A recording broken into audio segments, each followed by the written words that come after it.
أعوذ بالله من الشيطان الرجيم. بسم الله الرحمن الرحيم.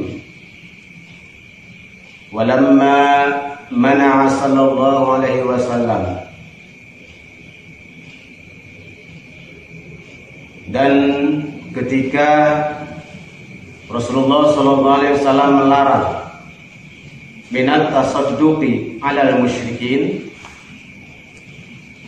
melakukan sedekah kepada orang-orang musyrik, liyuslimu, supaya orang-orang musyrik itu masuk Islam. Nazala, maka turunlah ayat ini. Laisa 'alaika hudahum, bukanlah atas engkau wahai Muhammad hudahum, yang memberikan petunjuk atau hidayah kepada mereka. Ain nasa, yaitu kepada manusia, ila dukhuli fil islami,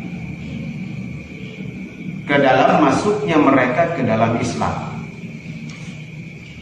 Innama alaikal balagh, sesungguhnya atasmu tetaplah hanya menyampaikan.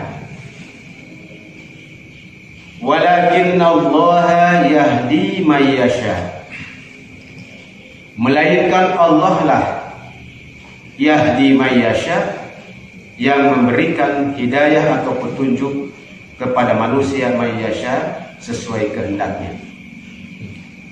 Hidayatahu ila dukhuli fihi, memberikan hidayah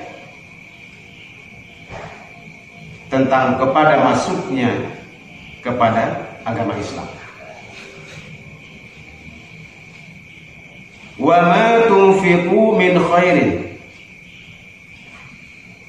dan apa-apa yang kamu nafkahkan, min khairin, yang berupa kebaikan, malin, berbentuk harta, fali anfusikum, maka tetaplah bagi kamu, maka tetaplah bagi dirimu, li'anna sawabahu laha, karena bahwasanya balasan atas amalmu itu untuk dirimu sendiri. Wa ma tunfiqu, dan janganlah kalian menafkahkan, illa btigha'a, melainkan kecuali menuntut wajhillah, keridhaan Allah. Ai sawabihi, yaitu pahala dari Allah. La ghairu min agradid dunya, bukan yang lain daripada itu yang berbentuk harta dunia.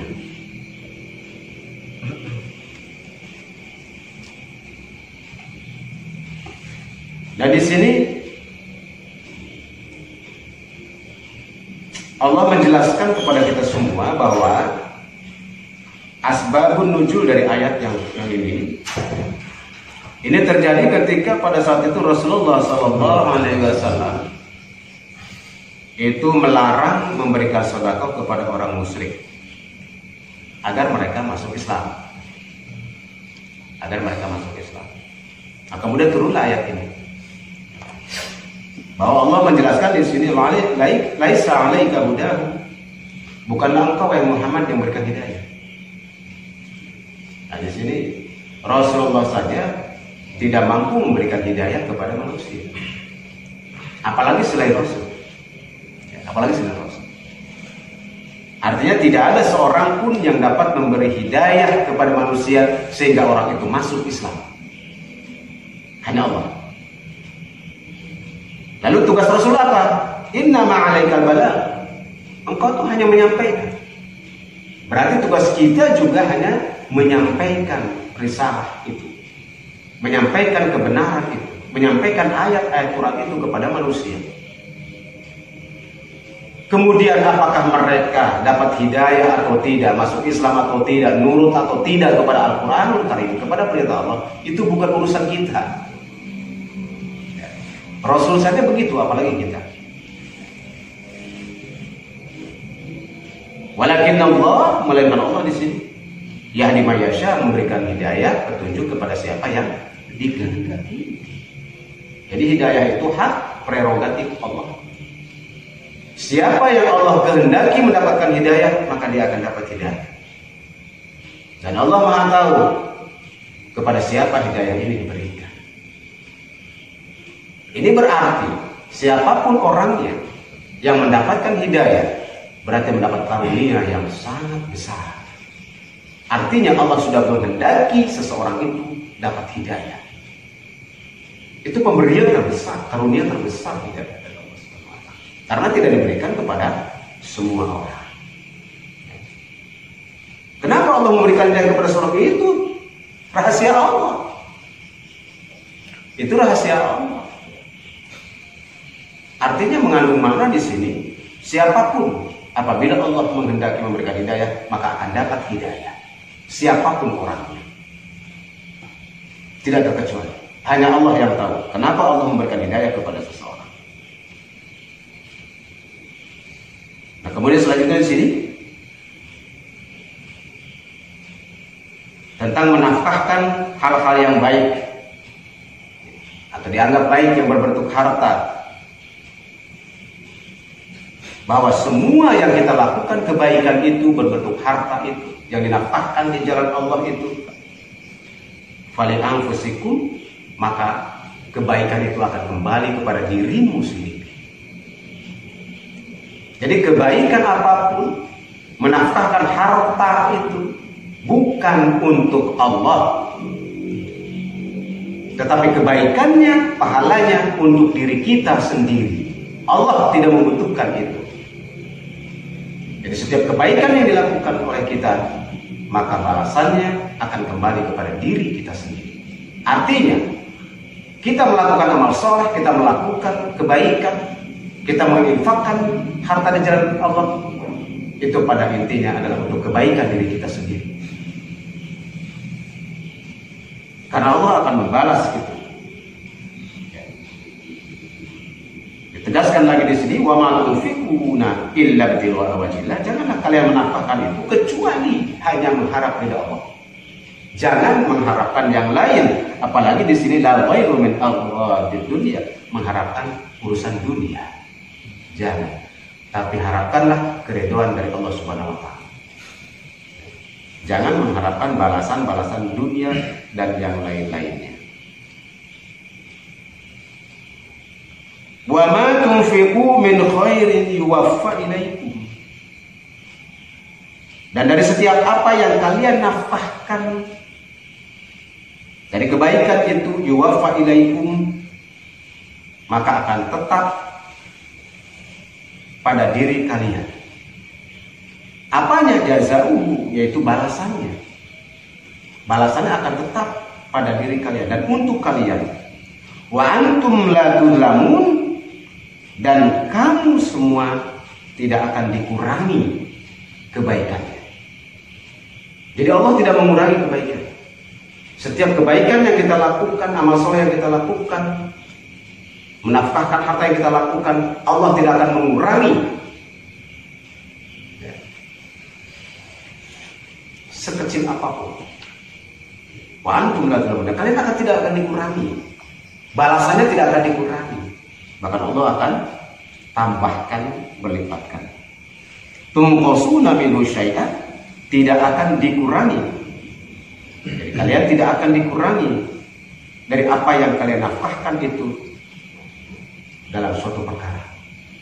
Jadi yang nafkahkan apa saja? Apa saja yang kita nafkahkan di jalan Allah, apapun berbentuk kebaikan. Lil fuqara'i, itu bagi orang-orang fakir. Orang-orang fakir.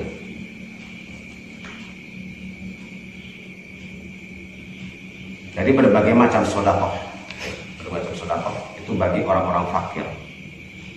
Nah, orang fakir yang mana di sini yang diceritakan? Alladzina ukhsiru fi sabilillah.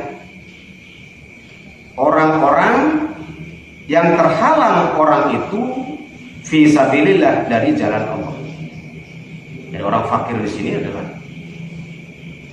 dalam ayat ini yaitu ukhsiru fi sabilillah, orang-orang yang terhalang dari jalan Allah. Ay habasu anfusahum ala jihad, yaitu yang terhalang orang tersebut dirinya dari jihad. Orang yang terhalang dirinya dari melaksanakan jihad. Nazalat fi ahli sufa, diturunkan ayat ini asbabun nuzulnya ini ya, dipahami. Fi ahli sufa, yaitu bagi ahli sufah. Ahli sufah. Siapa ahli sufah itu? Wahum arba'umi'atin minal muhajirin. Nah, mereka itu adalah ahli sufah yang jumlahnya 400 arba'umi'atin minal muhajirin, 400 dari golongan orang-orang muhajirin, orang-orang yang ikut hijrah dengan Nabi ke Madinah, sebanyak 400 orang.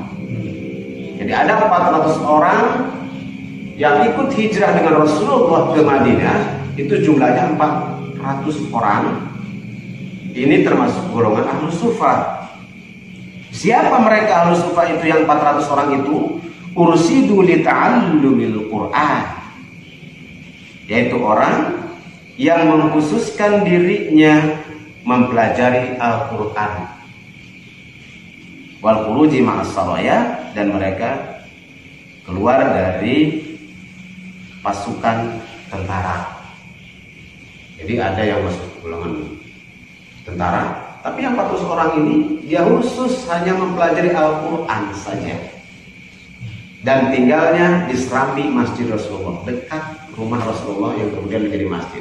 Mereka 400 orang tinggal di sini, berkumpul di situ, sehari-harinya hanya mempelajari Al-Quranul Karim. Ya, sehari-harinya. Nah, itulah ahlus sufah yang dimaksudkan di sini. La yastati'una dorban, mereka tidak berkuasa, tidak mampu dorban untuk keluar, untuk bepergian, safar, untuk bepergian fil ardi, di muka bumi. Jadi mereka diam saja di situ, di Serambi Masjid Rasulullah itu yang 400 orang itu, sehari-harinya ngaji Quran, mempelajari Quran, mentadaburi Quran, mentelaah Quran. Jadi mereka tidak bisa bepergian seperti layaknya orang lain, tidak punya kemampuan. Untuk apa? Litijarah, untuk dagang, tidak bisa mereka. Wal ma'asi, atau mencari penghidupan dunia yang lainnya. Disughlihim anul bil jihad, jadi mereka terhalang mereka itu untuk melakukan jihad keluar. Yahsabuhumul jahilu, maka padanya orang-orang yang tidak mengetahui, orang-orang jahil, bihalihim, tentang kelakuan mereka, tentang perihal mereka. Jadi orang-orang kebanyakan itu banyak yang menyangka kepada ahlus sufah ini al-ghniya, mereka termasuk orang-orang kaya. Jadi mereka menyangka yang 400 orang yang tinggal di Serambi Masjid Rasulullah ini, karena dia nggak dagang, nggak kerja, ya, kemudian juga nggak pernah keluar rumah, di situ nggak pernah keluar di situ, diam saja di situ mempelajari Al-Quran, sehingga orang-orang yang tidak mengetahui ini menyangka mereka ini orang-orang kaya. Wah, orang butuh apa-apa nih orang, dagang enggak, kerja enggak, gitu. Orang-orang kaya, menganggapnya orang kaya. Kenapa dianggap orang kaya? Minat ta'afufi, disebabkan mereka memelihara dirinya, ya, memelihara dalam hal apa? Aili ta'afufihim 'anis su'ali wa tarkihi, Artinya mereka memelihara dirinya orang-orang ahli sufa itu anisuali dari meminta-minta. Dari meminta-minta. Watarki, dan mereka mencegah daripada atau menghindari untuk meminta-minta. Jadi walaupun mereka susah, butuh, dan nggak pernah minta-minta untuk kehidupan sehari-harinya, untuk makan, minum, nggak pernah mereka minta-minta. Mereka tidak menampakkan kesusahannya di hadapan orang banyak. Makanya orang banyak menganggap mereka ini orang kaya, karena nggak pernah minta-minta, tidak pernah baramain, tidak pernah baramain, istilahnya kalau bahasa Sunda itu. Ta'rifuhum, maka kamu akan mengenal mereka, ya mukhatab, hai yang disebutkan tadi, bisimahum, dengan ciri-ciri mereka. Nah, ciri-ciri mereka ahlu sufa itu, alamatihim minat tawadu'i wa asaril jahdi, ciri-ciri dari orang-orang itu yaitu tawadu, rendah hati, tawadu,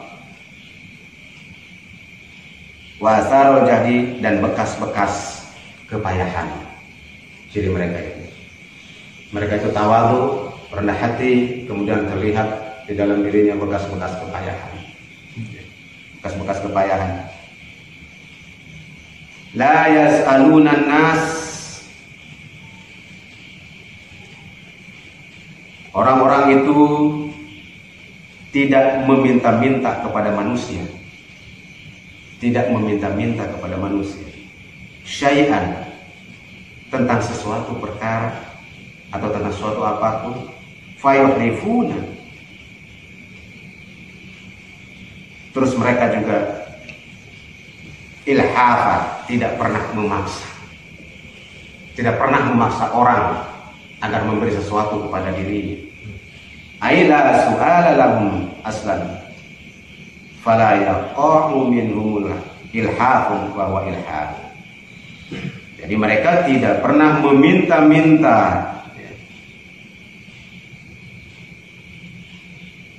tidak pernah meminta-minta sama sekali tentang dirinya. Fala yaqa'u minhumul ilhafa, maka tidak terbukti mereka itu memaksa, ya, memaksa kepada orang lain untuk memberikan sesuatu.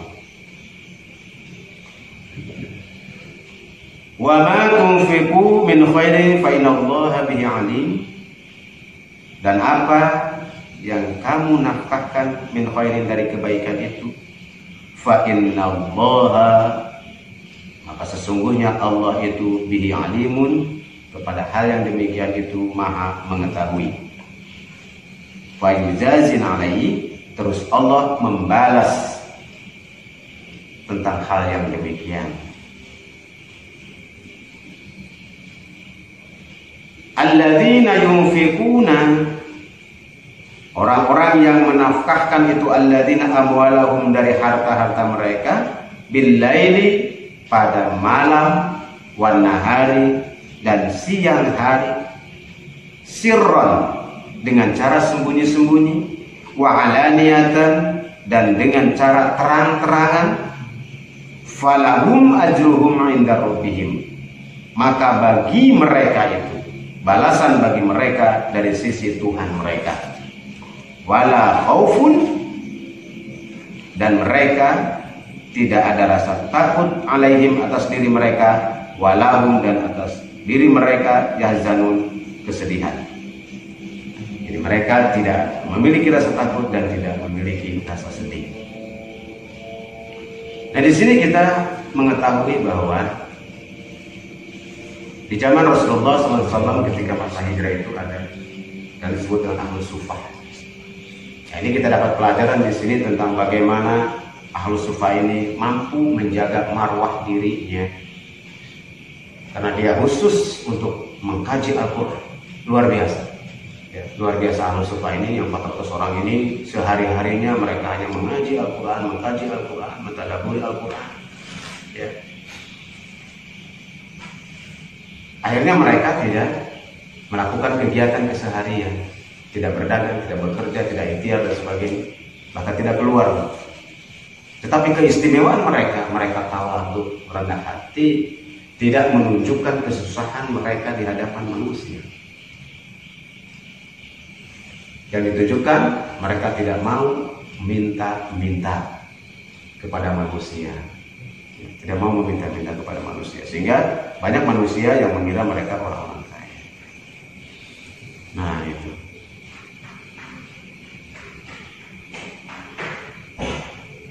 Nah kemudian di ayat yang terakhir di situ, bahwa orang-orang yang menafkahkan hartanya baik siang maupun malam,